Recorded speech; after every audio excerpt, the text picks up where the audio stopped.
Hello అండి, welcome to our channel. ఈరోజు మన రెసిపీ వచ్చి కట్టి పరుగులు గోంగూర పులుసు అనమాట. చాలా కొత్తగా టేస్టీగా ఉంటుందండి. ఒక్కసారి ఇలా ట్రై చేయండి. ఈరోజు మార్నింగ్ మా ఇంటికి కట్టి పరుగులు అమ్మే ఆవిడ, అంటే చేపలు అమ్మే ఆవిడ వచ్చిందండి. నేనైతే ఆవిడ దగ్గర ఈ కట్టి పరుగులు అనేది తీసుకున్నాను. ఇవన్నీ కలిపి ఎంతకు తీసుకున్నానో మీరు అనుకుంటున్నారో ఒకసారి కామెంట్ చేయండి. కరెక్ట్ కదా, నేను ఆన్సర్ చేస్తాను. థ్యాంక్స్ ఫర్ వాచింగ్ అండి. ఈ కట్టి పరుగుల పులుసు నా చిన్నప్పుడు నాకు చాలా ఇష్టంగా తినేదాన్ని. తర్వాత పెద్ద చేపలకి అలవాటు పడ్డ తర్వాత దీన్ని ఇవి ఎందుకో వెనకబడ్డాయండి. కానీ ఇవి తింటే చాలా మంచిదండి. కళ్ళకి కానీ మన బాడీకి కానీ చాలా పోషక విలువలు ఉంటాయి. ఖచ్చితంగా ఒకసారి తీసుకొని చూడండి. అందులో గోంగూరలో కూడా సి విటమిన్ ఉంటుంది కాబట్టి ఎప్పుడు చింతకాయలు లేకపోతే చింతపండు అంతకన్నా మనం కొత్తగా ట్రై చేయం కదా.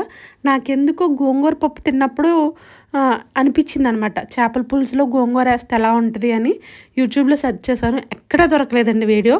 కానీ ఒక్కసారి ట్రై చేసి చూద్దాం ఎలా ఉంటుందో అని చెప్పి ఈ వీడియో అనేది నేను ట్రై చేశాను. కానీ నిజం చెప్తున్నాను, ఎక్స్ట్రాడినరీగా ఉందండి. చాలా కొత్త టేస్ట్. ఖచ్చితంగా మీరు ట్రై చేయాల్సిందే.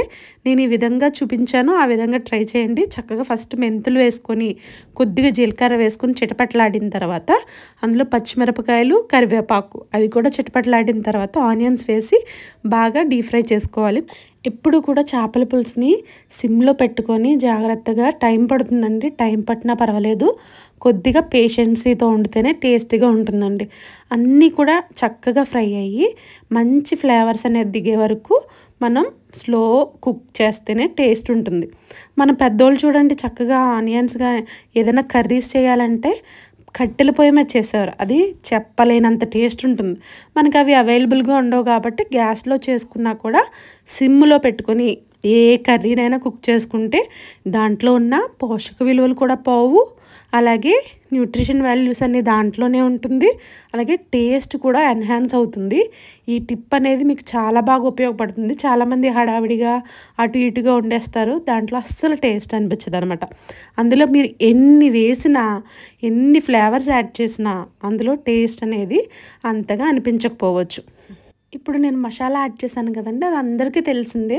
ఫిష్ మసాలా, ఆనియన్ ఒకటి, అలాగే కొద్దిగా ధనియాలు, కొద్దిగా జీలకర్ర, వెల్లుల్లిపాయలు వేసుకొని చక్కగా స్మూత్ పేస్ట్గా మిక్సీ పట్టుకొని ఇందులో యాడ్ చేసుకొని కొద్దిగా ఫ్రై అయిన తర్వాత గోంగూర, ఇక్కడ మనం చేసే రెసిపీ ఏంటి, గోంగూర చేపల పులుసు కాబట్టి గోంగూరను ఆల్రెడీ ఉడికిపించుకొని దాంట్లో మెదుపుకొని ఇందులో యాడ్ చేసుకుంటున్నాను. ఈ మసాలాలోనే, ఈ మసాలాలో యాడ్ చేసుకుంటే ఏంటంటే తర్వాత ఫిష్ యాడ్ చేసిన తర్వాత మనం గరిటె పెట్టి కదపం కాబట్టి ముక్కలైపోతుంది కాబట్టి నేను ముందుగానే యాడ్ చేసి దాంట్లో కొద్దిగా పసుపు, కారం బాగా కలిపిన తర్వాత బాగా ఫ్రై అవ్వాలండి.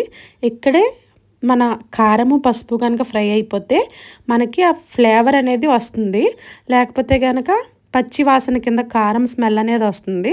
తర్వాత కొద్దిగా ఫ్రై అయిన తర్వాత కొన్ని వాటర్ పోసుకొని దాన్ని బాగా కలుపుకున్న తర్వాత దాంట్లో కొంచెం ఉడుకు వచ్చిన తర్వాత మనం ఫిష్ అనేది యాడ్ చేసుకొని ఇక్కడ చూపించిన విధంగా ఆయిల్ పైకి తేలే వరకు ఉడికించుకోవాలండి.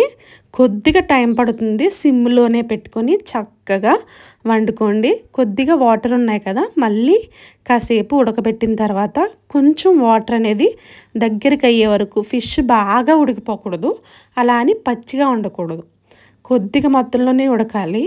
బాగా ఉడికితే ఏమవుతుందంటే దాంట్లో ఉండే ఫ్లేవర్ అనేది పోతుంది.